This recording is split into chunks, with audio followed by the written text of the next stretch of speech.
There's going to be a day where I don't move the can away from my face and have shit all over my lenses. Welcome to Unorthodox Film Podcast, y'all. Did you spray yourself every again? fucking time, dude. It's all over. Welcome to the Unorthodox Film Podcast, where we discuss movies that meet specific genres, topics, or scenarios, and we recommend movies that we enjoy in hopes that we introduce our listeners to movies that they haven't seen or heard of. With our guests, we discuss movies that we have seen before and engage in conversation based on our memory and recollection of our enjoyment of those titles. At the end of each episode, we roll a dice and select one of the recommended titles to watch together. We will then discuss that film on our next episode with fresh eyes and determine whether the film holds up, as well as explore the film in a more detailed and critical discussion. I am Bradford Clark, and with me is my co-host, Joseph Quick. Say hi, Joe. Hey, what's up, y'all? Tonight, our guest is Trevor Stevens. Last week, we made recommendations for memorable villains in films with Dion Hunt and randomly selected Harry Potter and the Order of the Phoenix from 2007. And we will be talking about that first. And then later, we will be discussing our recommendations for dogmatic movies, or movies where religion or faith plays a major role in the plot. So welcome to the show, Trevor. How are you? Hi, y'all. I'm good. It's good to have you, man. Yeah, thank you. So glad to be here. Glad Excited that you to be could here. come on here. Trevor is a member of the film industry here. I was going to let him tell. I was just cleaning my glasses. They're still covered in my That's juice. why I was going to talk so you could get your chore done there. So yeah, tell us what you do in the industry. A little bit about yourself, there, Trevor. Yeah, so in my set life, I am a gaffer, so I critically design lighting plans for film and video, and I also creatively deploy those plans and decide how those plans get enacted with what gear and in what nature. Love what I do. Never do anything else. Well put, brother. And obviously, thank you. And obviously, doing something like this is birthed out of the love of the genre and of what it is. So Before we were recording, Yes, you were sir. telling us about your expansive physical collection of DVDs and movies and Oh shit! Well, yeah. Trevor's just a born collector. Think he's Gilmore.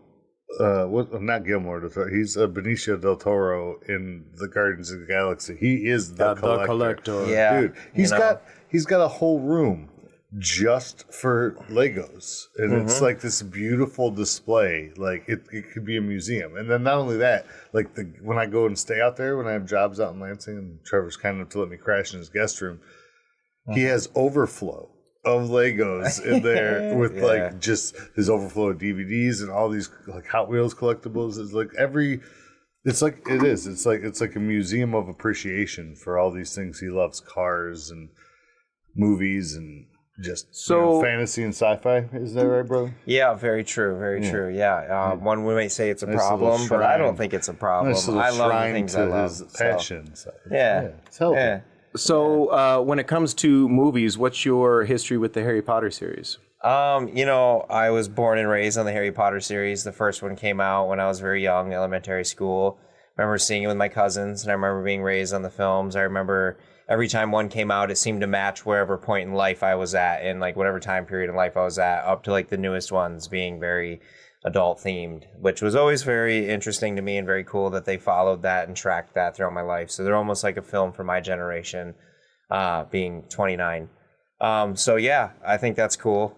You'd say your generation grew up with Harry Potter. You went through for sure, all those 100%. changes and growth. I think the books came out as we were kids. I remember the release parties. I remember going to friends and stuff. And I mean, my more recent years, my girlfriend Madeline is obsessed with Harry Potter. Well, she was when she was a kid, so like still it's a fad. So I think with a lot of people, it's like ingrained in, and I don't think there's anything wrong with it. Like me being older at the time. I graduated high school in 2000. So in 2001 or 2, when the first movie released, it wasn't part of my developmental, but I would graduate in 2001, the year after you. So, but as an early 40s guy now, I'm still all about Star Wars because I grew up with it, right? Yeah. And I know that, new eyes looking at it have a different take on it than what I had when I grew up. I imagine it's the same with the Harry Potter, because for me, they were just movies. Like I watched them as a movie first. Yeah. Only recently read some of, but not all of the books. So for me, it's just another movie-going experience because I was an adult. I didn't have that relation but I that you definitely had. appreciate That makes the sense. similarity of the relationships, the love of sci-fi, because it's not. Well, like, it's a whole lore it's for a not generation to space be able to travel, grab it's a onto whole a new lore lore, that yeah. continues. That's something that and that's Hell, it's a theme park. that's what it's I can appreciate, Right. It's a 'cause expand off a book series. It's it expand really off of was films. It's everything. this century's Tolkien, Exactly. like Lord of Exactly. the Rings and stuff. I mean, there are Like, people still on my the dad streets grew with up with that. I grew up HP with stuff that everywhere. Like before you- the movies. They wear it on their skin. Following cars with Harry Potter stuff. Like it is definitely a phenomenon Oh, yeah. in culture. I've seen tattoos and all sorts. Yeah, 100%. people are. How many? Every city. People has sort a bar themselves. crawl, What a house Harry am I Potter in? Bar crawl. Yeah. Oh yeah, the bar crawls. Yeah, so let's get into Harry Potter and the Order of the Phoenix. So full disclosure, we started watching Goblet of Fire first because I went for number 4. I thought Order of the Phoenix was the 4th Yeah. one. We made a mistake. somewhat If it into wasn't for that. If it wasn't for me, we wanted to stop. I was They were looking like- at IMDb and I was like, why is it saying Cedric Diggory archive footage? And I'm like, oh no, because I was looking at the IMDb for Order of the Phoenix, which is what I intended right, to put yeah. To on. be fair, work's been so weird this year. We haven't seen each other as much as we normally do. So we were spending a lot of time catching up instead of watching. Yeah, no, it's true. It's true. But like, So Which worked out because once the real movie was on. quick plot on this one. This is, and I'll probably fuck it up now. I'm very certain it's the 4th in the series. No, it's the fifth. It is the 5th. You're doing See, it that's why I again. did it It's again. the I looked for the fifth. 4 and I hit Yeah. yeah. So either way, by this point, this obviously shouldn't be your first Harry Potter watch. So Order of the You should Phoenix watch them in order because they do develop a lot of different lore. So Harry Potter, if you don't know, is a lost orphan boy. And in this particular he's one, not lost. He's found. He is found now, but he's very lost. It's 5 movies in, and he's still amazed that things happen magically. He's mentally lost. fucking He's lost. not He's physically mentally lost. Yeah. He's fucking lost. They Mentally know and where he's at, emotionally, bro. he has no idea. And in this one, I mean, really, like Trevor kind of Emotionally, summed it he's up fucked, earlier dude. when we were off mic. Yeah, dude. This is the emo one, dude. Yeah. This is the one where Harry just like bitches and moans and whines. Well, it's because like he doesn't understand what's going on. He's trying to figure out why he's intertwined with this guy. He's trying to figure out why he's so connected with him. Yeah. And he can't. He doesn't know. He doesn't know the Horcruxes are a thing. He doesn't know they exist. So he's still like all like figuring it out, and he's trying to build this army to help him figure it out. But like you don't get anywhere start to finish. It's just him whining the whole kind movie. of corner somebody and say, like, why are you hiding things from me? Why don't you just tell me? And Yeah. Snape's like, well, you need to be able to hide these things from your mind. So if you don't know, it's kind of so you get a little bit of a peek behind the curtain of why they're doing these things. So basically, they're like, "You got to stop being a bitch, Harry." And you can figure this out. He did. All right, let's go, Some of Harry. his big scenes were him turning and walking towards the camera, and then you even see at his the friends end- behind him supporting. He's got that look on his face like, I'll just do it alone. And his friends are like, "No, dude, you don't know what the fuck you're doing, bro." He should have made Neville his general because they would have had no practice. They wouldn't have been able to do shit without Neville Well, finding that. even Neville in this movie, Neville did a couple of badass tricks, and I mean, Neville's underrated. he's is my very point. underrated. Yeah. He found their fucking hiding spot. He found the You know, whole and, practice I'll- arena, I'll- bro. I'll- like, Interject real quick. presented itself to who? Neville, bitches. To interject, if you've not seen the Harry Potter movies and you don't want us to spoil this one for you, the skip fuck have you ahead been? about 20 minutes and pick us up again when we're picking out the movies because we will be spoiling as we discuss things going forward here. Yeah. So, Super spoilers. yeah, I mean, so one of the things I do like about the Harry Potter series as a whole is their use of their talent. Like they get A-list actors to come in, and I don't mean A-list in the sense like, oh, great name, but like great fucking talents. Yeah. You know, with Brendan Gleeson, Robbie Coltrane, you've got Gary Oldman, Gary Helena Oldman, Bonham Carter, Like Right. every Alan good Rickman. British actor ever. Yeah. ever, right? What's And- his name? Plays Dumbledore. Ian No, Magneto. that's not him. who's No, he's that? never played in that. It's Dumbledore. I'll I tell do you. this all the time. I'll tell you. Yeah, I'll tell you, but it's definitely not Ian McKellen. It's not Ian. But in this movie, I felt like most of those really strong characters were Alan Tell me Rickman. it was Jude Law in Underwhelming. makeup the whole time. No, that was. I think he was Voldemort. No, Jude Law was Dumbledore in the Fantastic Beasts. Shut up. No. So yeah, I thought that the talent was a little underused. I mean, the script was there, right? It was based off a book, so as a movie, they're not going to change those things. But I just felt like some of your bigger actors had just smaller bit roles. The lead cast being, the children, getting stronger with their acting as it went on. It's just because that's the points of those characters. That's what I'm saying. So, they didn't have a lot of action in those movies, but they still had to include those characters because they had so many. But having powerhouses in those small roles makes them so much more grandiose and just poignant. The one role that stood out to me as like a leading example of why was he even here was Warwick Davis. Okay. Warwick Davis shows up only a couple times to smile at the camera and give a little salute one time. And yes, his character is important because he's at the school, but they literally just throw him in. And what's his character? He was shoot all of his scenes in one day. He was one of the professors, the smaller professor, the little person. Yeah. And Warwick Davis, I know who he is. I'm just I know. I don't know the name of the guy because he didn't. I just watched a whole movie and I didn't know what his point was. That's my point. My point is he's just there. He's there because he's a professor, right? Yeah. Right. And I mean, you just hire him for you do like the Spy Kids thing. You get a big name, you bring him in for one day, shoot all of his scenes, and send him home. Right. In one day, right? Yeah. And don't get me started on the injustices done to Warwick Davis in the Willow franchise. Okay, let's move on. Oh, yeah, that's a whole separate conversation. One of the things that, Joe, you mentioned a lot while we were watching was the overall look and the lighting style. I don't want to take that away from you, so why don't you tell us a little bit about what you were noticing there? Well, I mean, let's not forget that the movie was released in 2007, so it was done well for its time, very well, actually, but just at the trained eye, I could see that they obviously, because they had to add so much light for all the magic effects, and they could only count so much on the computer effects, being able to generate light outside of the effect itself, that they were overlighting in an abundance where even the color correction really wasn't able to bring down like the oversaturation in some of the scenes. And maybe it was a style choice. I'm not sure. It's definitely a style choice. It was just that shit don't go unseen at that level. Right. It had to be a style choice. It was a lot of light. It was probably because like the whole movie was focused on like lightness versus darkness. Right. Like, it was all about Harry discovering something through the darkness. Yeah, and I'm not talking about the heavy contrast. I'm all for heavy contrast in a film. I like that way all the time. Crush the shadows. Yeah, but they were doing artificial shadows, is what I'm saying. Like the scene was overlit, and they were just crushing everything. And you could see like almost like airbrushing on the actors' faces of where they had added shadows or like controlled the light or let the light shine through. And I think sometimes I didn't notice too much fabricated shadowing. I do think that most of that was practical, but there was definitely a lot of lighting control. Like in the scene post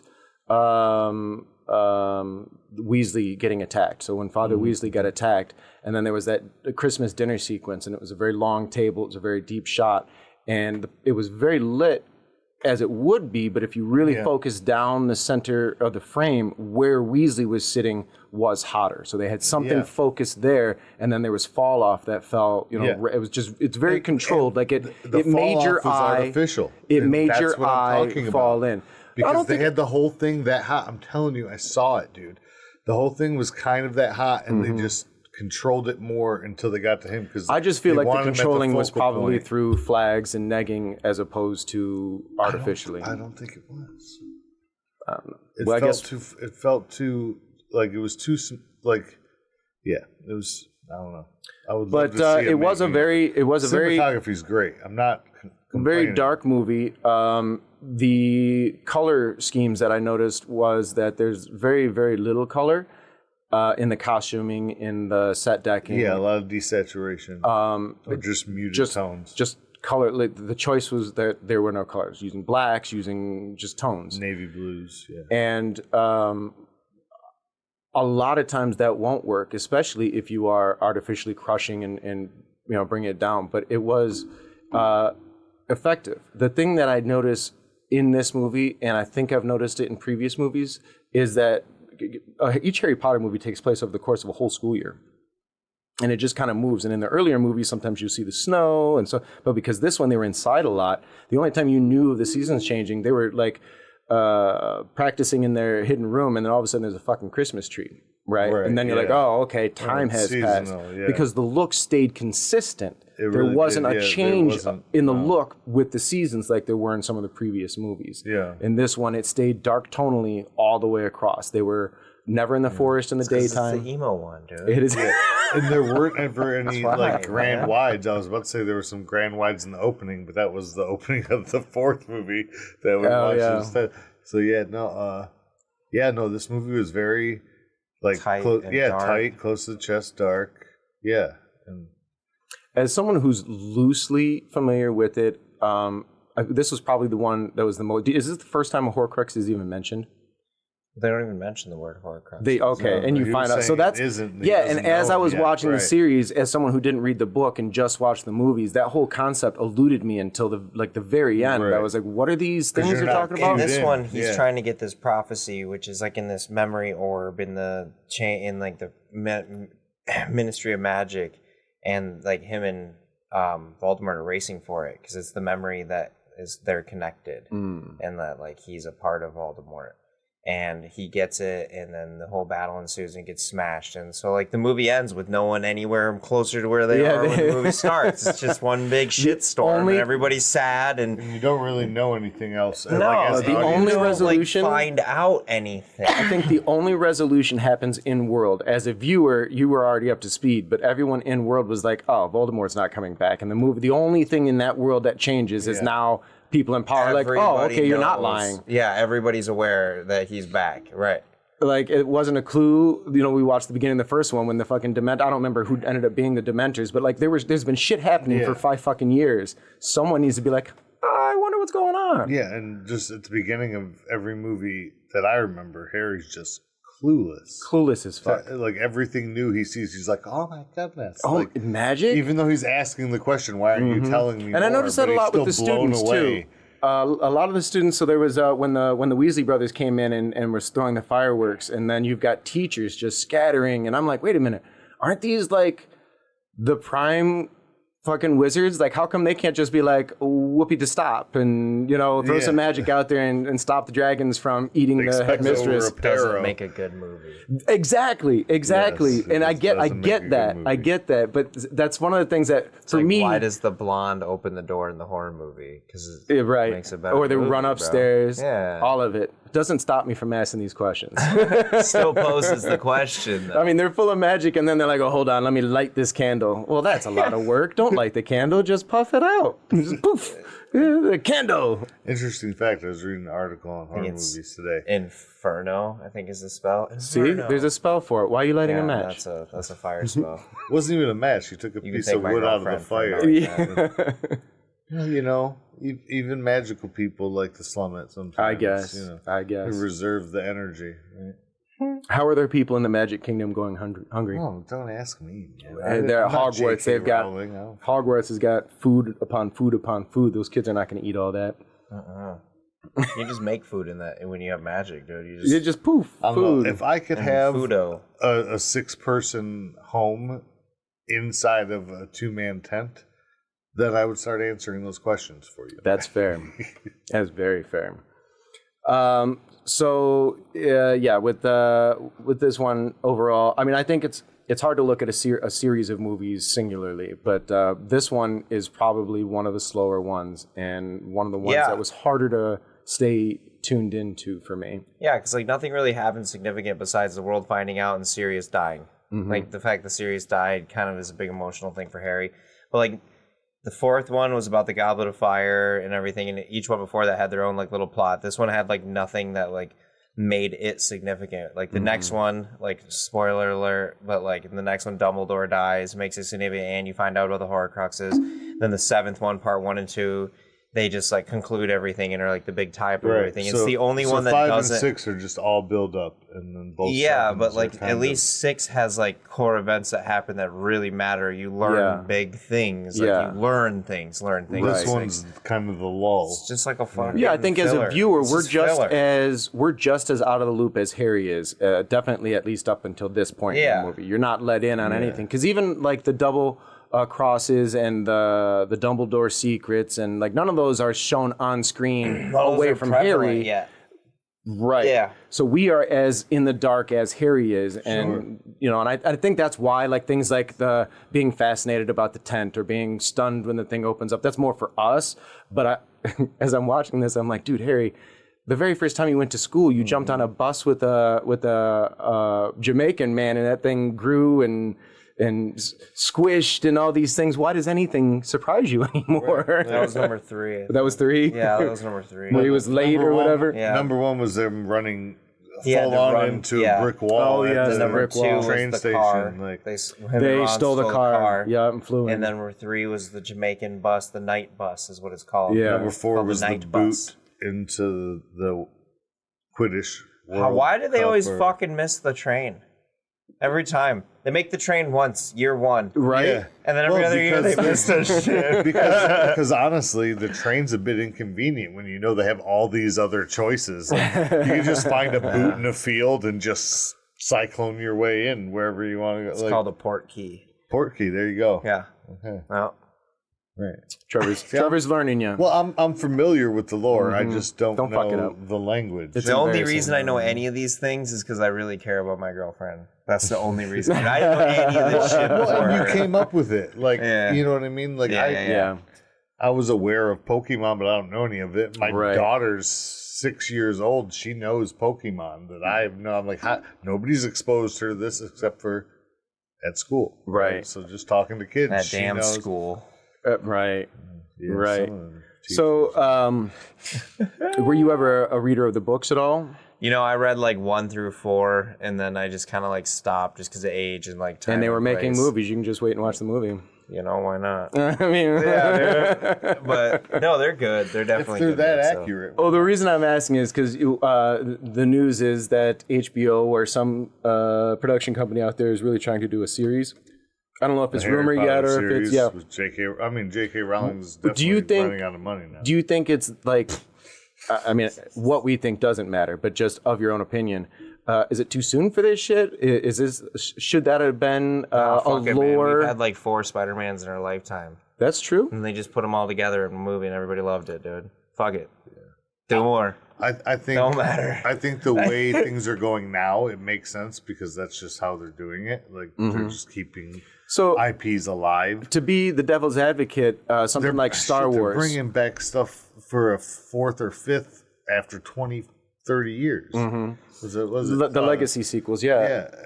Gladiator There's a 2's new coming one out. with There's a new Twisters. Twister, yeah. I'm excited. And I get that, but those are new stories. So what I'm saying is like with this only Beverly being Hills Cop 5 just fucking dropped. And Right. they're like 40 years after his last Right. case. Like it's. I but don't they're give a not shit but how they're not long it's been. reboots. So what I'm They don't give a shit. People what I'm want that saying shit. is my People eat it specific up. Wasn't question. bad, actually.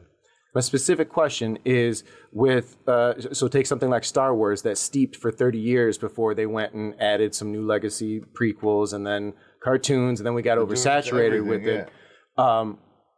Generations were able to see it as it was the first time it was loved, whereas now we're 25 years after, which I guess is close to 30 now that I'm saying it out loud. Yeah. But there weren't that many Star Wars movies, so it hasn't been that long ago since. Sure. I mean, this one was the 5th one, and it was 2007, so it was less than.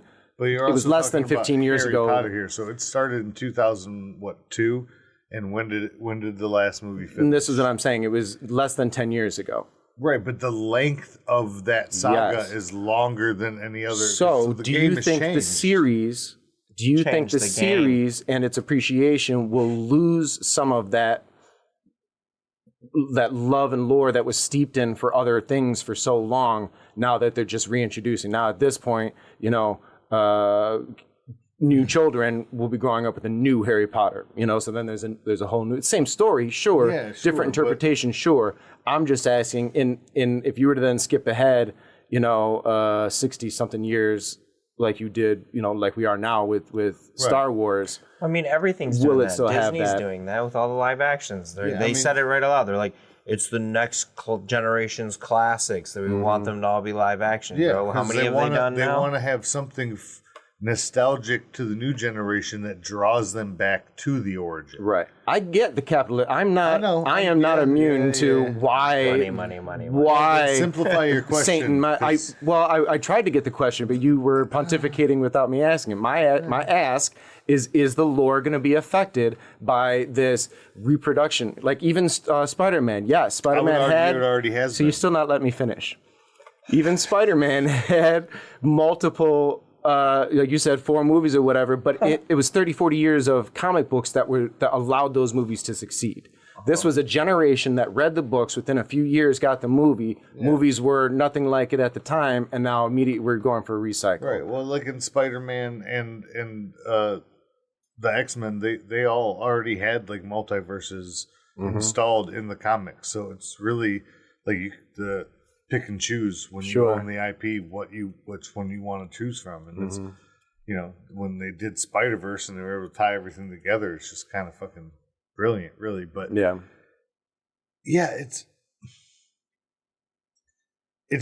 think it's just the way things, like you said, the game's changing, so you change the game, right? You go with the flow and you find the money, and even the copyright law has changed. In the last 20 years, because somebody found a loophole, and now you have to market your IP and build something new off of it every like 15 to 20 years, it can go up to auction without.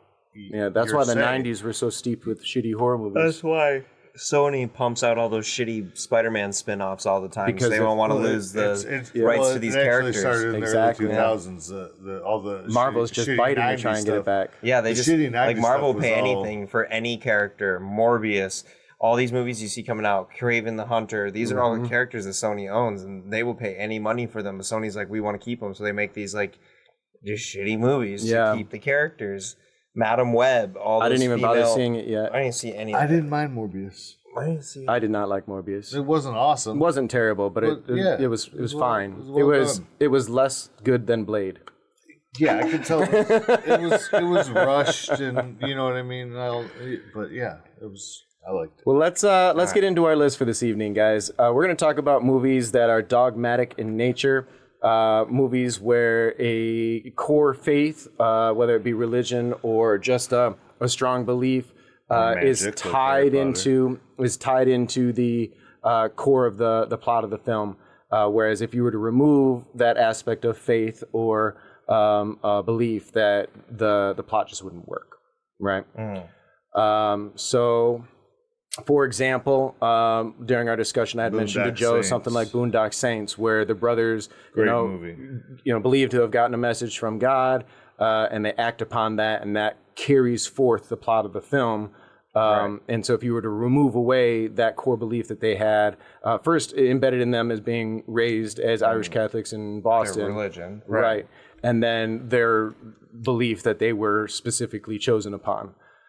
So things like that. So, these aren't necessarily all movies about religion or necessarily religious films that promote religion in a positive nature or in a negative nature. It's just a film that story or plot is cored around a religion. Exactly. Not one on my list is actually faith-based. It's definitely, about critical thinking and questioning what you've been taught. And I don't know. We'll see.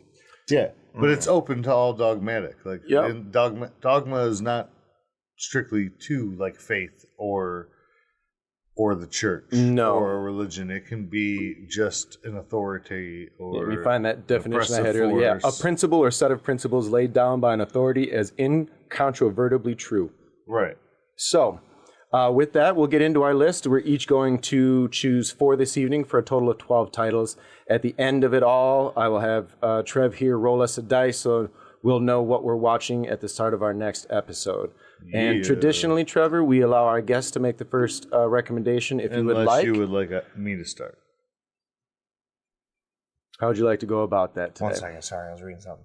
That's okay. Are you ready to? Yeah, I got a movie. Go first. All Okay, right. go So for it. what's our first recommendation this evening? My first recommendation is an actual religious film. It's kind of like a Trojan horse of a religious film. It's called Nefarious. Came out last year. It's kind of like set to be a horror film, but it's not. I mean, it kind of is a horror film. But yeah, it's essentially about demonology and why they're here and where they come from. And I guess it'd be dogmatic in the nature of if Christianity and Christian religion didn't exist, demons wouldn't exist, Exactly. and their purpose wouldn't exist. So therefore, that character wouldn't exist, and therefore the plot wouldn't have a point. Yeah. Yeah. 100%. Okay. So if I'm not mistaken, this is starring Sean Patrick Flannery. Oh my goodness! Also Yes, from it is. The Boondock Saints. So Yes, it is. nice touch. And And we love Sean Patrick over here. He's a great guy. But to further your point, like if there's no faith, if there's no ruling class, then how could the body be possessed? There'd be no entity for it, right? Right, exactly. So yeah. Right. Well, yeah, and just the idea of demons existing implies something beyond just. So I mean, I guess just because we're at the start of the list and going forward, I would define natural life as we're born, we die, dirt. Right? Anything beyond that stems from some sort of core belief of what you were raised or you personally believe as far as what exists beyond our realm. What that is. I mean, almost. Natural law, quote unquote, is based off Christianity belief. So, like that's I guess Judeo-Christian, Judeo-Christian, right? Like the term natural law. So, I guess that's the deepest embedation of religion in our culture that is the Judeo-Christian. And I think because even if a contract has like an act of God or in perpetuity throughout the universe, that like even in Harry Potter earlier, we pointed out it's on our dollar. Even in Harry Potter earlier, we pointed out they celebrate Christmas, Christ Mass. Right. They recognize Christ, our Judeo-Christian Christ, Jesus, in Harry Potter. Even the wizards and magic people. Yeah. Even the wizards and magic people, little goblins and shit. Like as fictional as it is. Dobby was none too happy about the Christmas celebration. But you know what I'm saying? Like it's so ingrained into our culture and who we are as humans that like you can't even deny it. Right. Yeah. Because it's kind of just out there. And I think that's what's so important about exploring a topic like this, because I think regardless of where you land religiously, and I believe everyone should, believe what you want to believe. I'm not here to tell you how to do we that. live in the great ass country we do. You made the joke like, well, this is Britain, so it's just part of the tradition. They don't even have to believe it. Like it's just. Well, yeah, I'm saying cakes and biscuits. It's tea time. They're steeped in tradition. So I was arguing that if they're celebrating Christmas, they believe in Christmas. It's not just let's just fucking do it. Queen. I have not seen Nefarious. Joe, did you see Nefarious? Bro, I have not, but you gotta check it out. I hear It's great so things, good, and dude. it's definitely on my list for sure. Yeah, religious or not, it's an incredible movie. The directors of it did it as kind of like a Trojan horse, to like not necessarily open your eyes to Christian beliefs, but like to like kind of show them to you in a different manner, to like kind of like help you understand the other side of it more than just like, oh, I seen a demon movie. Like a good example of any, any demon movie. Like, you don't understand really like what the demons are, why they're here, or what their purpose are. Right. You aren't questioned as far as like the life lesson or the connectivity to to like what their purpose, what their actual purpose is, and that's to like destroy God's greatest creation, which is us. That's their whole purpose. And like the film really like dives into that in a really interesting manner to like explain that to you, and it really kind of like opens your eyes in a really interesting manner. Yeah, I think it's a must watch for I can't believe religious or not, like religious or not. Yeah, I'm looking forward to seeing it. An absolutely just breathtaking performance too. By Sean. Like incredible. Dude. I really wish I would have seen this before I worked with him. Absolutely incredible, bro. I wish you would have too, because like you would have had. I would have had something to talk about. Oh my god! Yeah. To our listeners out there, our host, Mr. Bradford Clark Jr. here was on an out-of-state job in Kentucky. What was some horse movie? You have an NDA, you can't talk about. Yeah. But he got to meet the wonderful and talented Mr. Sean. Well, and it would have been a really cool thing to talk. Him. So yeah. It would have been a really cool thing to talk to him about, because he's very religious, and he like was incredibly honored for this role, the way he talks about it. So like he would have had just everything to say about it and talk to you Yeah, about it was a you know missed what I'm opportunity saying? for me. Yeah. Well, Joe, sounds like it's your turn, I'm buddy. going to start with 2017's Mother. I didn't even consider was Mother. that with the That was, what's her This is face? a young woman. Darren Aronofsky. Yeah, it was Darren Aronofsky, and it is a young woman, Jennifer Lawrence, spends her days renovating the Victorian mansion that she lives in with her husband in the countryside. When a stranger knocks on the door one night, he becomes an unexpected guest in their home. Later, his wife and 2 children arrive to make themselves welcome. Terror soon strikes when the bare-legged wife tries to figure out why her husband is so seemingly friendly and accommodating to everyone but her. And it's really just, it's a beautiful allegory for Mother Earth taking care of the house, which is Earth. So Mother Nature taking care of the house, which is Earth. Why? Because she can't And do her it? husband is God. And he gets the ideology, and he brings people. You have to watch it, really. I don't want to spoil it. Yeah, it's He definitely brings It's a one. metaphor. Their family is a metaphor for... If you watch it, it's basically the Bible in In a- real in a time. real quick wrap up. It's Pretty. so Yeah. it's chaotic, it's confusing, but it's beautiful. It's Yeah, I remember so when I well first done. saw that. I saw that in theaters, and I'm a Darren Aronofsky fan. It was the first movie that I'd seen, and so we poem of a movie. we had talked last week about Gone Girl, and my reaction leaving that was anger. Right, like I enjoyed it, but my off the top of the head reaction was Yeah, 'cause anger. no dude wants to get cla- fucked like that Right. ever, dude. Right. Yeah. So with the classification know how easy it genre is. of this, that's what was angering. Like, oh my god.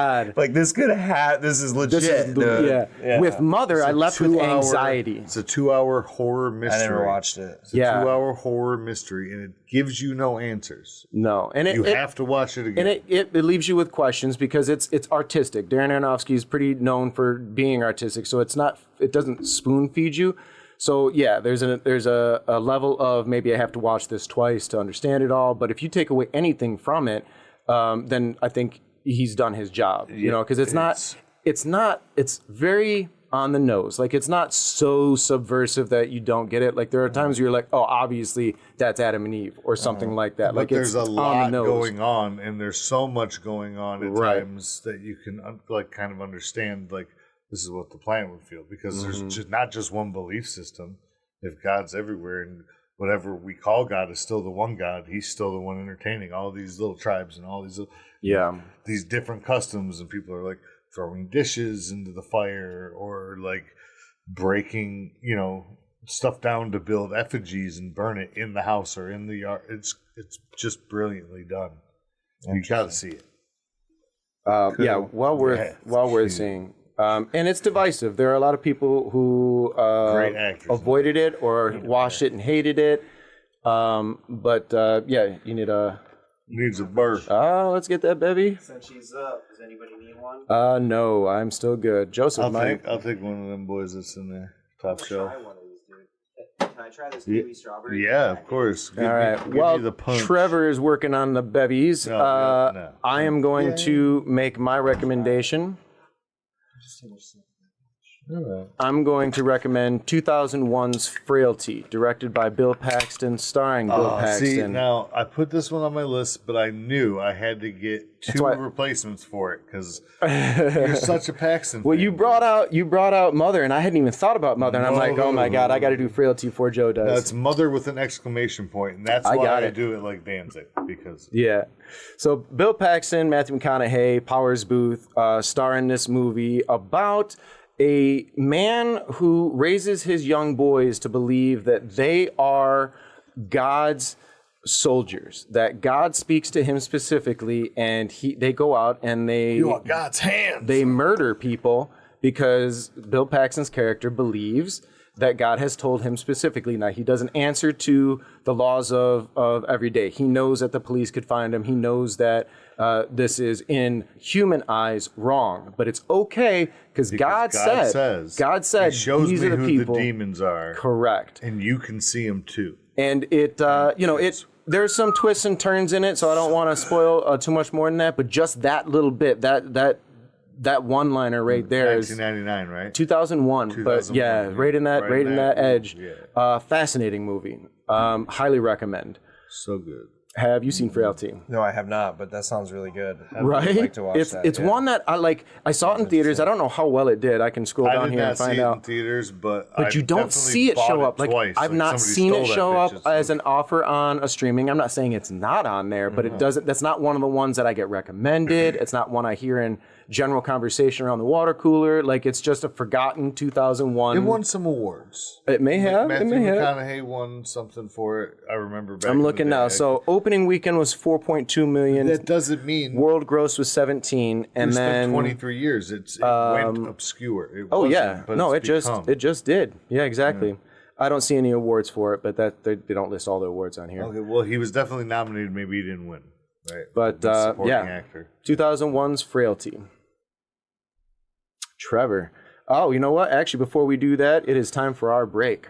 You guys had to wait one recommendation. Wait, I want to get mine in before we leave. I gotta Yeah. Okay, then let's We do got another time. round. I'm All with right, that. so Let's this do is- it. Let's get it So in. this is my 62nd favorite movie of all time. I have a list of 100. Okay. I'm just 60 joking. That was 62. Just 60. That was just As a of funny today, number. as of this recording, because something could come out that Right. can slide that. Motherfucker's fucking 62. Brokeback Mountain, bro. The Interesting. entire purpose of a that very film. good movie. Okay, Yeah. so the entire purpose of that film is love is You make a point. you can't experience true love because of the prosecution of religion and religious beliefs. Interesting. Because that's the only reason that they would not accept the fact that they were in love with each other is because That's why they couldn't they take were it home. fearful of being killed by religious people for their religious beliefs. Right. Yeah, Or 'cause like, that's how it was back then. Yeah. Yeah, I don't know. That one just kind of popped in my head. No, I was that's- gonna say that is something a about like, strong. There's a strong record. So I've never seen Brokeback Mountain. dude. Honestly, it's a really pretty movie, and anybody who's gonna sit here and say, "Oh, it's about gay cowboys," there's more full frontal female nudity and straight sex in that film than there is gay sex or any kind of dick. There's not even a dick Interesting. shot in that movie. I mean, there's sure, like two sure full frontal there's- females. There's a male on male First movie you see with full relationship frontal that's Anne kind Hathaway. of forefront, but Interesting. I was like, I was unaware. 14 when I I seen that always shit. took it Yeah. the way you're explaining it. It was to like just to be free beautiful from movie. the status quo. Yeah. Yeah. They were free out there. They were able to be themselves. When they Yeah. went home, they Which were is miserable, also and their wives knew it. Exactly. Why which they- is Oh, I didn't. I also- never married and characters. why they're I did even not So know that. essentially the wives, plot yeah. is Why they're did they two even young have wives? 'Cause cowboys they who had go to. out. It Right. was expected of them. Two young cowboys who go out and to do some cowboying, Cattle ranchers. cattle They're ranchers, driving the cattle. and they fall in love out in the range, and they make love and they fall in love. But when they get back, they know that they can't express that in the real world because they'll be persecuted for it. And so they get married and they have their own lives, but then they have like their small weekends together. But the one of them can't take it like the other one can, and he starts to express it and stuff, but he ends up getting killed, and the other one has to live with that he never. Bro, powerful film. Dude, I gotta tell you, that is So far powerful. more It's really plot good. explanation than I've ever been given. Yeah. Bro, it's ever. a beautiful film. And I, to be clear, I haven't avoided the movie, but if after it came and went, at this point, it's put on this movie and watch it by myself. So there's a couple of Check it out things that I sometime. just haven't sat down and watched myself. You That being definitely one, should, dude. Magic Just- Mike being another, which I've been See told Jake is a great Gyllenhaal fucking get movie. taken the ass from fucking Heath Ledger. Yeah. yeah, bro. Excellent. It's a great It's a scene. brilliant Excellent. film, dude. Bro, And I know it was I believe it was edited by One of my- Walter Murch one of my and was favorite directed by Ang Lee. So I mean, Ang Lee, yeah, dude, killed it. One of my favorite shots in a film is in that movie, and it's like a hero shot of Heath Ledger when he boot kicks a dude like sideways across the chest, foot straight up, and it's just like a hero shot of that right into the chin. The dude's No sitting down, kidding. dude, just boot kicks and just boom. There's Such a beautiful badass shot, dude. I'm The gonna movie's have so to pretty. do Beautiful, some- big, wide Western shots. Like it's a gorgeous movie, and it takes place in the '60s, I believe. So it's just like a beautiful time period in the West, and religion was like huge like in the society then. 1860s, right? Not the, No, you're talking about the 1960s. 90s. No, they're Yeah, wearing dude. denim here, man. This is yeah, it's the definitely 1960s, bro. They're wearing 1960s, denim 70s, pieces. 80s, if I'm not mistaken. But I don't remember the time period. But it's like back. It's just Yeah. I don't know. It's a good movie. Man. That So could be. there's too many trivia things on here, so I'm not going to scroll it to find out. But I'm almost Oh, that's certain right. He that had like a truck too. Yeah. I'm almost Yeah. certain that this was yeah. What am I thinking? this was the first feature-length film, or one of the first feature-length films cut on Final Cut Pro.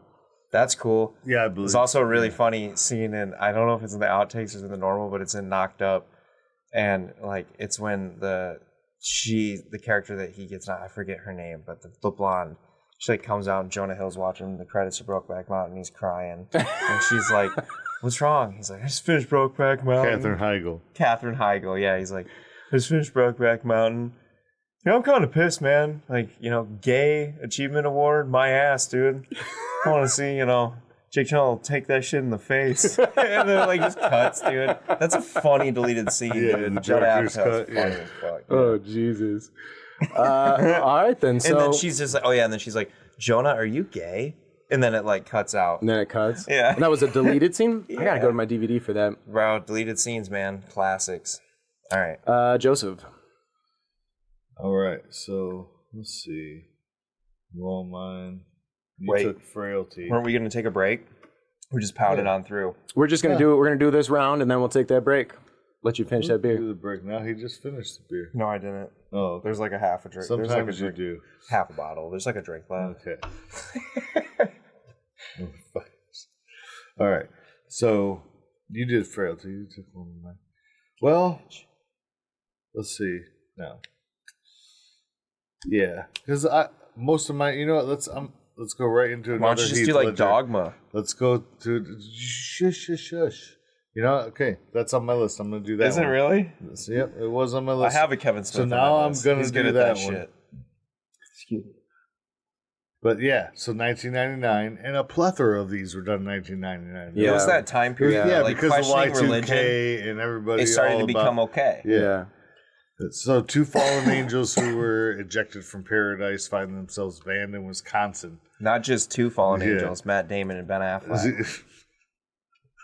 The archangel, right? Michael and Bartholomew. Yeah. Bartleby. Bartleby, yeah. Bartleby, yeah. Loki. Yeah, And Loki, Bartleby yep. and Loki. They're now headed for New Jersey, of course, Kevin Smith, where they find a loophole that can get them back into heaven. The only catch is that will destroy humanity. And a group bands together to stop them. Obviously, this is Jay and Silent Bob, accompanied by Rufus, the third apostle, played by Chris Rock, and hilarity ensues. Linda Florentini, man. Buddy Linda Christ. Florentini, yeah, with the Buddy Christ and George Carlin. And, Alan Rickman, Dickless Alan Rickman. yeah. Yeah. Dickless Alan Rickman as Archangel Gabriel. So it's right? called Dogma Voice of because God. it was a Dogma. Because it was a direct jab at Catholic dogma. Yes. right. Yeah. So I mean, famously, Hard to find right now. Famously, I'm looking on Just Watch here, just now, just trying to find it. But Is famously, it really hard to find right now? Yeah. Let's see. I'll tell you in just a second. I believe it's because of rights ownerships. I believe I wonder it's who's stuck gonna on. pick it up. I think it's stuck at. Yeah, not available for streaming. Yeah, Kevin It's stuck Smith's on the. arguing for it, right. It's stuck on the Weinstein thing. I was gonna say it was because Weinstein owns yeah. that shit. Yeah. correct. They And own so all of his original He's trying to features. get it back. Yeah. Well, no, he's got control of most of them. There are some that are working. His view is skewed, right? That's Yeah. his personal. Yeah. Yeah. Which has Yeah. always been his. But like, is he trying to get his But they rights were always funded by the Weinsteins? through Right. Miramax. Miramax or Weinstein Company, which is Weinstein. Whichever it Yeah, was yeah, at the time. precisely. Yeah. Dogma was probably Miramax, but yeah, it's just it's in legal hell more or less right now, and that's Think just I the way got a that Blu-ray writes. that shit. Yeah, Right? Precisely. It's a beautiful movie. It does a lot of good things. It's a comedy, of course, at heart, and but it is just to bring to light the questions of what society should be, is critical thinking towards any of their hierarchies and oligarchies. Right. So, and like what I took away from it, me being raised Catholic, just like Kevin Smith was, he was at a point in his life where he's like, okay, cool, I accept my Catholic upbringing, but what about these other questions that I have that you guys just answer with, oh, because it's in the Bible or because it said so? He just took an opportunity to be like, well, let's have some fun with this and be adults and let's explore this. What if angels, are coming down here drinking in the fucking airport and causing trouble? They're just they're just employees. Yeah. As long as they're just using it like mouthwash, because they can't actually partake. Right? They can. Thanks to one asshole. I think you everybody are- can relate to that. Well, I can't do this because one fucking stupid asshole Right. fucked it up for everybody. Famously, they got I mean, if you protested know your against. Christian There was religion hard, like that's kind of how it was before the flood. Was there's the Watchers down here and they're mingling with us, but they mingled in a negative way and they're reproducing with us, and God wasn't happy about that because He created unpleasant creations, which were the giants and stuff. That's why there's giants in history, and that's why there's giants in the Bible and everything, is because the Watchers were divine beings that he sent down. They mingled with us, and then he sent the flood to destroy all that. Right. So I guess like if you believe in actual Christianity religion as like world religion, that did happen in a way, and I guess that's Kevin Smith's way of saying like, shit, this stuff's probably still happening. Like, why would it just stop because of a flood? If it was real. If it was real, how would it not still be going on? Right. Yeah. Which is 100%. Interesting to think about. The Golgothan. The Golgothan, the giant shit poop monster. Yeah, it's worth. There are so many iconic moments in film for somebody of Brad Nye's generation. Like that was something, And it's honestly one of the better Jay and Silent Bob movies post Mallrats. 100%, yeah. Like, do you guys like the new one, Jay and Silent Bob? What reboot? I did not see that one. I mean, I did not see that one. It was all right. I didn't mind it, and I didn't see Clerks 3 yet either. Smith, but really? I really believe I just haven't. It made me cry a couple times. I really believe that right up to like Dogma, was, and then after that he kind of just went. Aside from his few bangers. After that, one of his movies on my list. Okay, we won't be mentioning. Yeah, so let's move in. This will be our last. Kevin Smith's awesome, but this will be our last recommendation before we officially take our break. And I'm going to recommend Kingdom of Heaven from Ridley Scott. Ooh, yeah. Now, I am going to personally recommend specifically the director's cut, which does make it longer. It's an extra 40 minutes, but there's a whole plot line or two cut out of the theatrical, and that's what made it such a shitty movie. So Kingdom of Heaven takes place during the Templar Crusades, and it takes place across Europe and into Jerusalem. And it's got Orlando Bloom, you've got Liam Neeson, and they play characters in the Crusades on this movement towards this king who's dying. It's based, I believe, in actual persons. I don't know that the story is based in any rooted whatever, but it's epic, it's gorgeous, and it's got some of the better performances from Orlando Bloom. No credit. Ed Norton plays the masked king who's dying. I forget what he's dying from. Something old that we've cured with science. No spoilers on the recommendations. But it's bullshit. We spoiled the entire Harry Potter series. Well, we told them to watch Harry Potter. They got to be up on that. Okay, never mind. Yeah. Sorry. That's why I told them to fast forward. No spoilers from the list. But yeah, I mean, movie. So that what are you talking about? Don't question me on our show. You're the guest man. There's a lot of different story threads going on because, like Joe said, it's a long movie, so it's epic in its size, epic in its and move. It's beautifully done. But wow. If we roll this, you gotta be it's gotta be ready for it. It's gonna have to be Phil as the guest because there's nobody else that's gonna spend a whole day watching. So it is not a whole day. It is dude. Once you include all this recording time, that's a day, bro. Oh, well, okay, I get that. I'm talking about the director's cut of that movie and come into the studio after. Okay, but the original cut is like an hour and a half, so the extra 40 is. Sure. Oh yeah, no, it's definitely worth seeing. Movie. I'll tell you what the runtime is. I'm not complaining. I was just a good joke. Joe. I'm joking about this. Joe. 2 hours and 24 minutes. See, so it's nothing compared to nowadays. But when it came out, okay, so I stand corrected. 224 minutes is the Bro, I got a good one, dude. Can I get another one in before we? No, we got to take our break. We've already teased a break. We're taking a break. One, dude. But yes, it's 3 hours and 10 minutes is the director's cut. And yes, when we return, we will bring it back to Trevor. So sweet. Stick around. We'll be right back.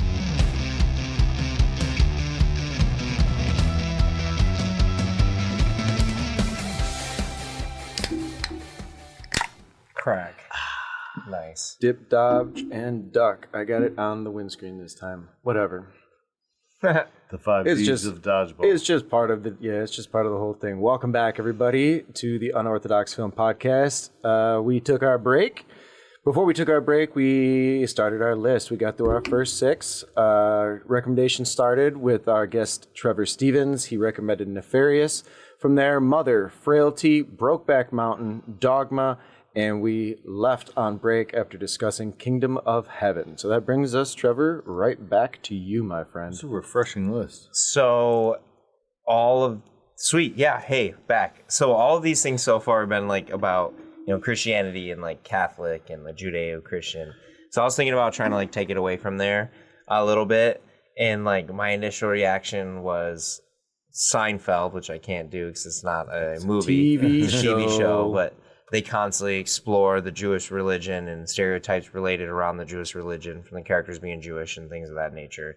But besides that, trying to like come away from that, I also thought Apocalyptico by Mel Gibson about the Central America religions and Kukulkan and just right like on, man.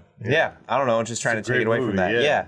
And I mean, in that idea, you could like take it away with like a lot of things, like any characters or anything. Like, you got Thor, you got Wonder Woman. Supposed to be the Aztecs, but mixed up as the Mayans or Mayans as Aztecs or something. But like a lot of those very culturally accurate in some ways. And it was it's about the Mayans. Yeah, they went with Mayan. Yeah. Apocalypto is a fascinating movie. It was a movie that when it came out, so obviously this was post, what did he do? Passion of Christ. The Passion, of the right? Christ. So Jim we'd already gotten that from him. So we knew that Mel Gibson could make a movie, but I remember there being a lot of talk about this because it was no English and it was different, but it is different, and that's why you should watch it. It's really it is good, like a very cinematic episode of National Geographic. In That's a sense, a good way to put it. In a sense, the way that it was filmed was very personal. It wasn't like, it's been a while since I've seen it, so I'm sure there were massive extreme wides of the forest. Obviously, you have to have that. But what I'm saying is it was shot very intimately. There was a lot of running, a lot of chasing, but it was done very at the people's level. And so it put me as a viewer into that world that I wasn't familiar with. And also on top of that, exploring their religion and what they believed in and why they were doing what they were doing for their gods and what they thought that was going to bring them in the end. Right. And I think what was nice about that, especially because it wasn't looking at it from the Judeo-Christian aspect, is the relatability of oppression and what your archaic faiths could be, to you. Like, is there, do you need to grow from this? Is there something we're doing as a society that is holding us back? But it was told in a way. Are your faiths and traditions based in something that science it allows you to ask anymore? some questions and takes a risk at answering them in its own way. And ultimately, I would second that recommendation. It's a fascinating film. It's a great film, and in true Hollywood fashion, there was. Not at the same time, but in the recent time, a similar release with 10,000 BC or something like that, which was supposed to be similar to this movie, but it did not. That movie. No, it did, and for the right reasons. It definitely was trying to be something it didn't know it wanted to be. And I forget the filmmaker, but that's why the guy who did all those disaster movies. Sure, but like my point being that Mel Gibson set out. I'd like to see that one. I missed that one. Mel Gibson set out to tell a clear story, right, about a native people. Yep. And a non-Judeo-Christian. And you were close. 10,000 BC was only 2 years after Apocalypse. Right. So that would be in the same. Yeah, kind of like Volcano Dante's Peak. They're all like, they're in the same realm. I got to see this guy's name. Yes, Roland Emmerich. Deep He's the Impact director you should Armageddon. avoid at all costs. If you see film by Roland Emmerich, watch something else. Watch the one that he's emulating, because that was the good one. Yeah, I would highly recommend Apocalypse, though. Great choice, Trevor. Joseph. Right on. Right on. All right, so my next one, I've got a couple here. Somebody good. I'm sticking with the Judeo-Christian, just because there's. I got other coverage. Really you don't have to worry about it. I got others. You don't have to stress it. Another Heath Ledger, The Order. Oh, okay. Nobody served. It's a young Catholic priest adheres to a rare form of the faith. When he learns of the strange death of his mentor, he travels to Rome with a fellow priest and a woman who once tried to kill him during an exorcism. To investigate the mystery, and I mean, what he finds is truth behind the myth of a sin eater, and it's really about like hidden lore of the Catholic Church. So the sin eater. Yeah, that makes sense. Yeah. I mean, there's like a lot of like religious movies are about that at this point. Like, I forget what. I mean, there's a horror movie I was watching recently where they had to find like the eyes of Mother Mary or something of that nature. You know what I'm saying? Yeah. Like fight the demon or whatever. God, I don't remember what I was watching. But I mean, you know, a lot of things pull on that, like the ancient Catholic, even like Indiana Jones, the Ark of the Covenant and shit. Correct. You know what I'm saying? Yeah, like, it's all there, dude. Like, 100%. Everything relates back to that whole Judeo-Christian because that's like natural law. That's what we base all of our social construct on, 100%. Man. So like that's our I've basic never seen The Order. I'm letting the trailer roll here, and it's very early. Never seen it either. Early millennium. So like it's got that like it's a vibe that I definitely. It was 2003. Yeah, it's got that vibe. I would definitely directed by Ryan Hedgeland. Oh shit! Heath Ledger, Shannon Sossaman. I was gonna say, was that Shannon Sossaman I just saw? Some shit you ran at Blockbuster. Right? Yeah, probably. Like back in the day. Yeah. But I mean,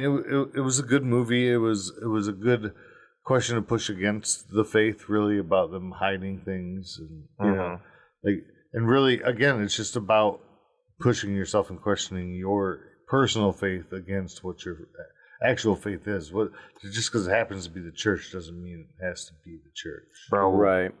All right. Hey, what was yours, dude? What's your next one? That's a good one. Mine is from 1998, and ordinarily I like to avoid putting a director twice on a list just for my own stupid reasons. But Darren Aronofsky does a lot in the world of religion, and I'm going to have to go with his first film, Pi. Well, that's not you putting him on the list twice. I put him on the list first. That's fair. It's regardless, Pi from 1998, Darren Aronofsky's first film, is about a paranoid mathematician who stays locked up in his own little apartment, and he's got this weird computer. But the point of it is he gets obsessed and stuck with patterns, and he is researching this pattern because he believes this particular pattern is what the whole world is based on. Like cracking this code cracks the answer to the world. And along the way, again? I'm sorry, Pi. That's right. Along the way, there are two other characters he meets. One is a Jewish, they're not priests, but rabbis, religious leader. And rabbi. It's like his mentor and friend. And he starts to relate that to the Jewish religion. Like he's finding, the main character's finding it in correlation with the Jewish religion. And from that, a militant set of Hasidic Jews start to seek him out. And they want that code for, you know, their own purposes. And it's wild. It's a very small cast. Nobody known, but I do believe that Mark Margolis plays Sol Robeson, his mentor, and you'll know him. He was the guy in the wheelchair from Breaking Bad, always hitting the bell. Ding ding ding ding ding ding ding ding ding ding ding ding. Fabulous fucking actor. But yeah, that was his first film, and it's black and white, and it's weird and experimental like Aronofsky typically can be, but it's so fucking fascinating and wild. Pi from 1998. Yeah, sounds up my alley. You've never seen Pi? I'm very surprised. I feel like a failure on my part, having been friends this long and not introduce you to Pi. Well, it's 98, you know. Have you seen Pi? Running track and getting blowjobs. Yep. You were smoking weed behind the bleachers. You know it. All right, Trevor. Yeah. Do I have another one? It is your turn, my friend. This is going to be your last pick, so make it good. Now we'll talk about some leftovers in a smaller conversation after, but this is your last one you're putting on our list tonight. All right. So I guess before I say like a pick of a film, I guess like a big thing to note with like religion is it also is like a big character development too. Like there's so many characters in like the superhero world alone that like wouldn't exist without like their drive from religion or like their drive of anything. An archetype based in a religious figure. Like if you want to go Christian Judeo, you got Daredevil with his Catholicism. Turn him up, please. Yeah, if you want to go like, you know, anything other, you got like Thor with the, you know, the Viking lore, the Nordic lore, and you've got Wonder Woman with, you know, and like it just goes on and on and on. Atlantean. Yeah, so like they use she's from Themyscira. Amazonian. Yeah. So like it goes on and on with the religion there, but I guess for a film, my last one would have to be probably Red State by Kevin Smith, which was a really good movie, man. He made Not it. yet seen it, but good reviews. Yeah, so he made it as a big middle finger to the West Baptist Bureau Church, who are pretty extreme about their homophobic views. Dogma. Yep. So his relationship started with them. Yeah, and he made it because they were talking shit about his brother at some point. Yes. And so it was a big middle finger to them, and it basically is about an extremist church that like murders and kills homosexuals. Sorry, I didn't mean to say that. No, that's fine. I was trying to use the verbiage They that use, picket but- gay veterans' graves. They picket veterans' graves that aren't Christians. And that's like, kind of where it all these starts. It's really bad. And they're horrible picketing one of things. his movies because, about his brother and stuff. And so he made this movie about them, and like the church ends up getting a shootout with the government stuff. It's a crazy movie. But yeah, like the understanding of like religion and like a religion and their like beliefs is what triggered him to write the entire film. So the entire Interesting. purpose of the film existing period is an extremist form of the religion pissing him off. So he wrote a whole film about it. Yeah. So I guess like these extremists, that's fascinating. It was a pretty good. It's a pretty good movie, man. It's pretty good. It's pretty Unfortunately, funny. I have not seen Red State either, and it's been on my list because got of John Goodman in recommendations. it. And Kills the it, trailer like- looks beautiful. It's one of the best looking Kevin Smith movies visually, It's very not his style of filmmaking, and it's either, got Michael Parks, of course, which Love is Michael like a Parks. really weird thing because it Those kind are of came always out of my the blue. favorite Kevin Smith films too. It's When totally he out of really the blue. goes out of inside Yeah. of his regular Yeah. and challenges himself. He really does He really an kills amazing it. job. Yeah. Yeah, hell of a Agreed. cast. So my next one, Yeah, dude, I'll leave it with you or whatever. I would watch it I for got, sure. I can got find a it on couple streaming here. Let me somewhere, see. I'm What sure. did I? Yeah. Okay. All right. Well. Yeah, these can be. I mean, you can go even like Let's go How to Train Your Dragon, man, is about You like could really freaking- do You anything. could go anywhere. I'm gonna go Constantine.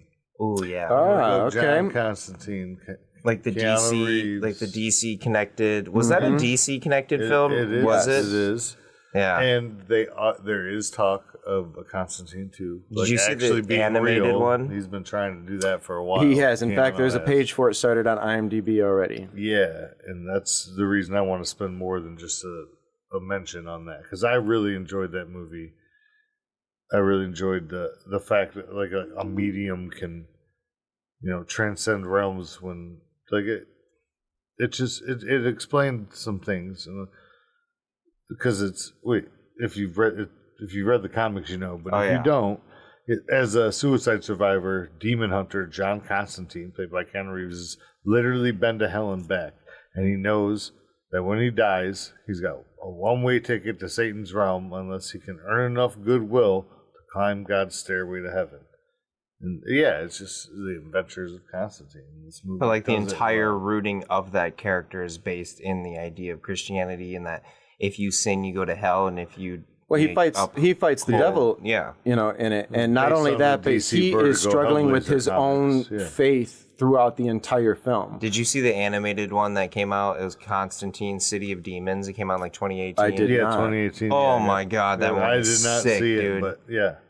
Do you mind if I spoil it for you? No, all? go ahead. So that movie's about Constantine, and I guess the entire premise is that the city of LA and of itself is a concentrated demon that lives in the city and uses the city to feed itself with That is all the wild. filth that is So Los like Angeles. the valley is a demon's mouth kind of thing. Essentially. It just sits there with its mouth open. And like in the end, and he like goes and he meets his. It's just a huge gluttonous demon bathing in a pool of like human parts and blood and stuff, and he just feeds off the filth that is Los Angeles. Oh, the filth and suffering.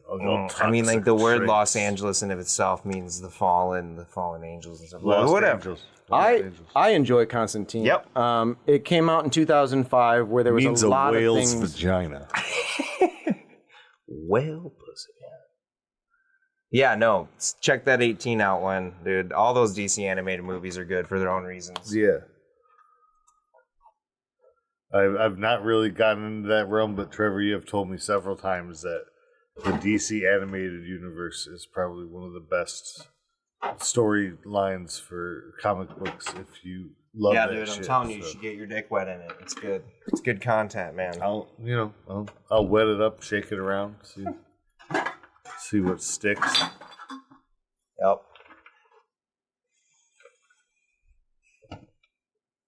Bradford. I was waiting on you guys You're to next, dude. finish up. Yeah, I had some stuff to say about Constantine, but we'll move on. Let's talk about Constantine. Why didn't you say it then? You let the moment pass. I was trying. So for my final recommendation this evening, I think I am going to go with Signs. Signs. Mel Gibson one again. Signs. M. Night Shyamalan. M. Night Shyamalan ding dong, dude. Yep. Yeah. What's the twist? Did you With guys the see twist. I mean, his daughter's movie, same shit, his new one. I mean, I want to see it. yeah, let's talk about your I movie want to see first, it. That's but one coming out I do want to see. Yeah, it was alright. Check that out. Signs, movie about alien invasion, follows a preacher who has suffered, loss. things He's to lost make him his question life. his faith, and it's really about him finding that again, and the help that his family, Joaquin Phoenix playing his live-in brother, and then his children.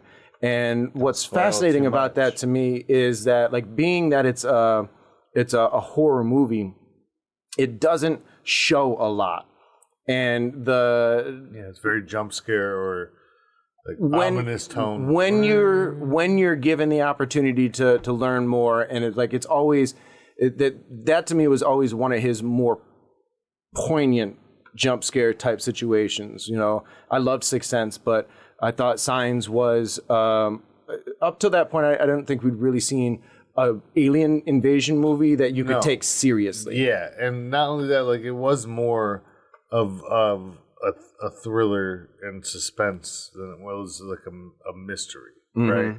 Like, yeah, The Sixth Sense was kind of, it had a mystery to it, but it was more drama mystery, right? And this was definitely more like a thriller mystery, almost a ghost story, right? Yeah. Like the A24 movie, Which one? A Ghost Story. Oh, I haven't seen that. Oh yeah, I worked with the gaffer from that, dude. He DP'd a project I worked on. Hell I gaffed yeah. with him. He was cool. Nice. Yeah, pretty cool cat. Brett Curry, shout out. Shout out Brett Curry. Cool dude. Yeah, so if no one else has anything to say about Signs, that would be our list tonight. I enjoyed it. I saw it, when it came out in theaters. Yeah, man. It was a good movie. M. Night Shyamalan ding dong. I What love a twist. Bro, I'm excited for his new movie, man. What is it? It's the Coliseum. It's the one about like the concert in the Coliseum.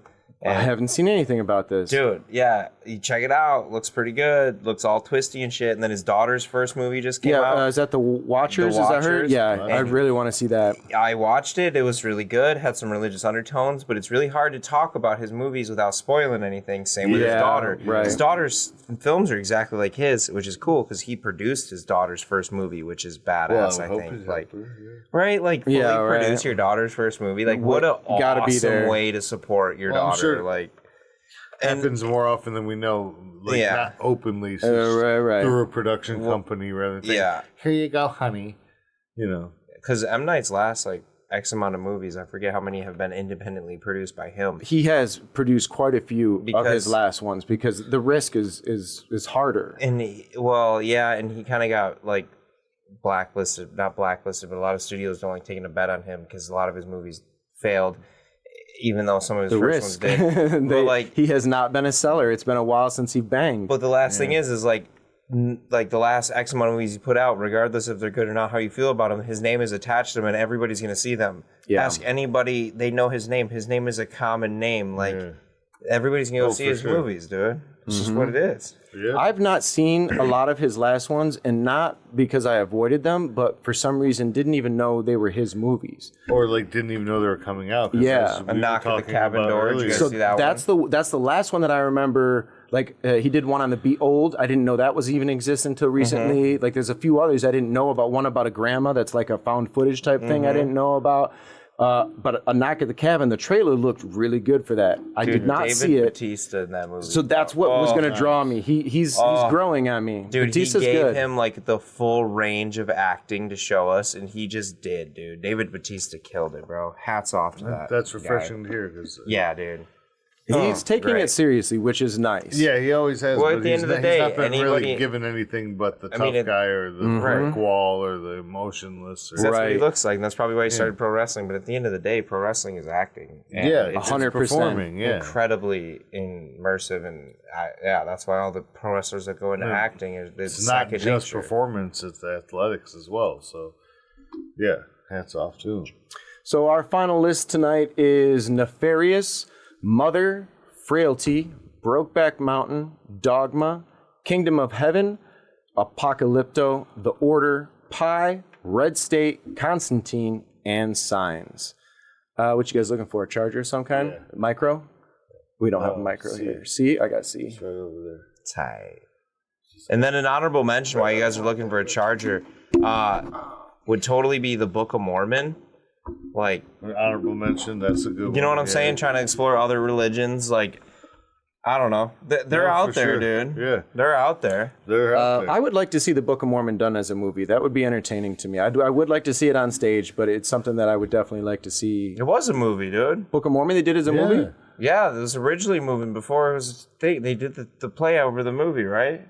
I think No. you're thinking of. Are you thinking of Orgasmo? Oh no, he's thinking No, of the creators of South Park. Cannibal, the music. No, the creators of South Park did. Right, they wrote it. It was a stage play.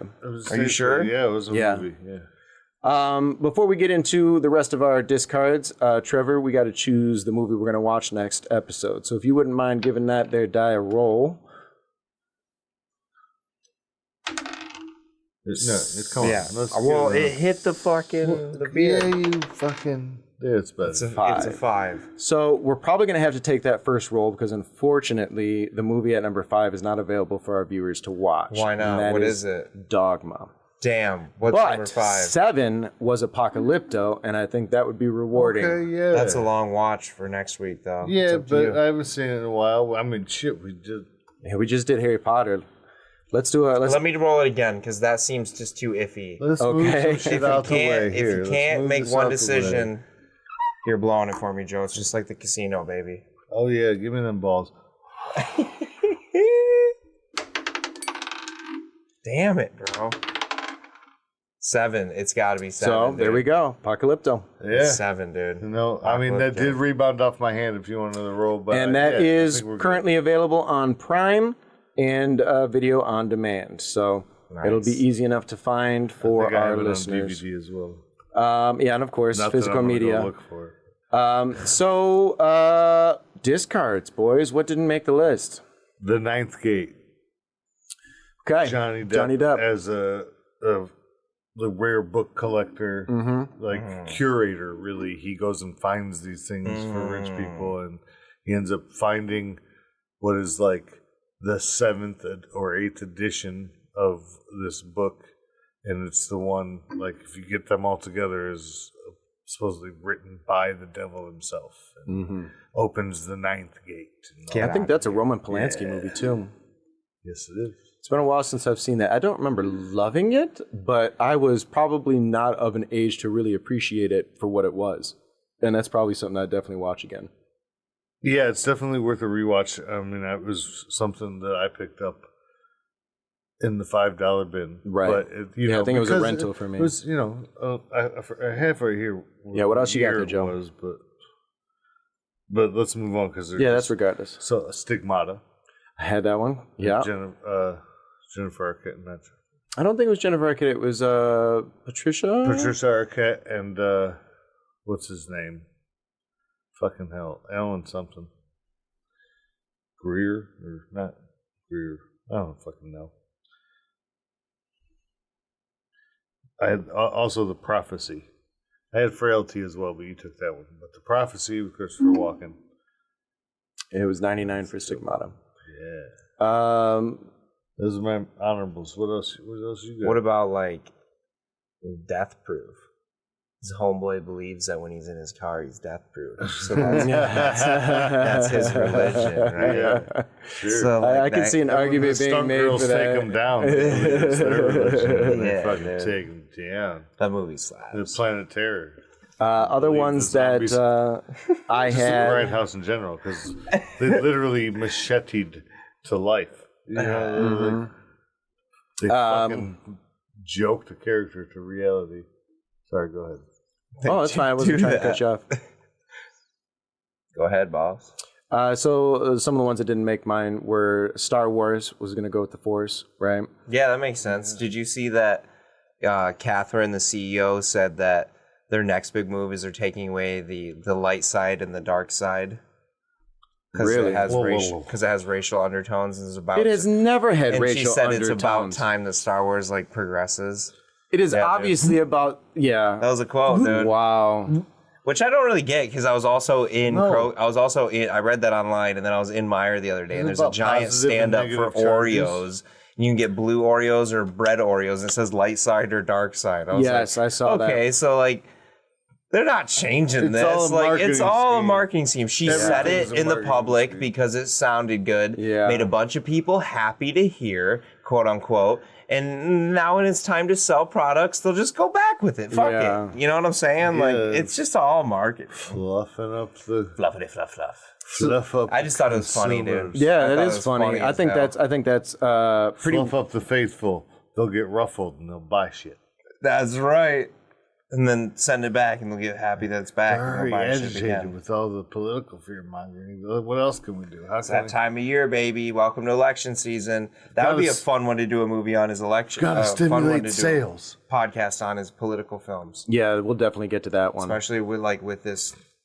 There's a lot. Time of I mean, year. the 70s had a large number of political films. The 80s, the 90s. And I feel like there's always one every like good. See, like remember Ides of March? Like Yeah, there's always George a, Clooney. there's always a good one. Yeah, riddled in. Wag the Dog. Oh God, Fate, one of my favorites.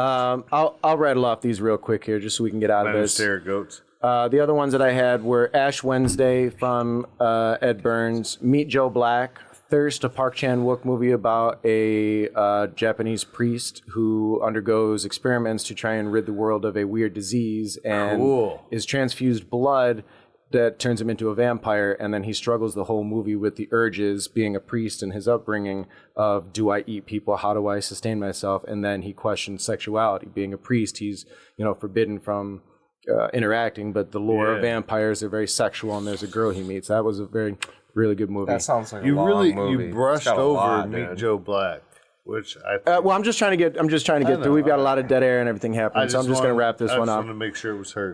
Rosemary's Baby, Carrie, Yeah, dude, I thought and about that one. Footloose. Carrie, that's a good one. Why Footloose? So Footloose is I don't remember if he's a vagabond or whatever, but He's a preacher.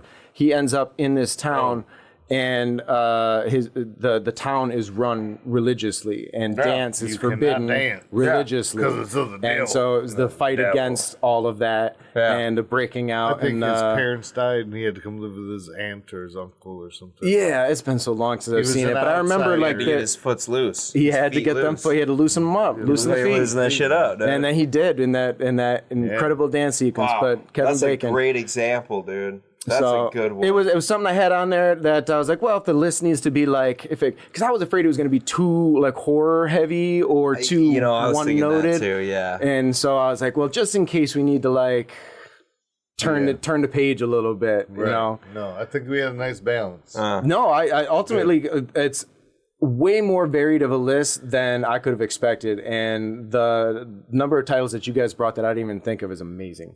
Sweet.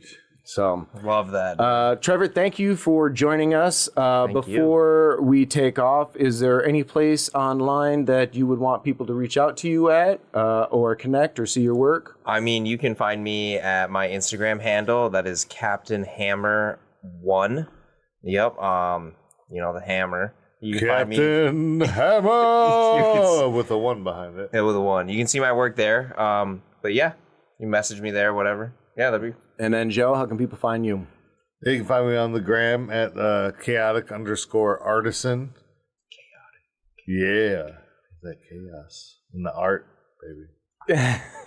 Light it up. And then you can find me at Beeford Clark on Instagram. Our website for the show is listed in the show notes, but it is ufpodcast.podbean.com. And from there, you can link to listen to the shows on Spotify, YouTube, Apple Podcast, or your favorite podcast listening service. We also have our merch store link there as well if you have any interest in picking up some shirts or some lovely cups and mugs and things to help support the show. And if you could, we would love if you would leave us a review.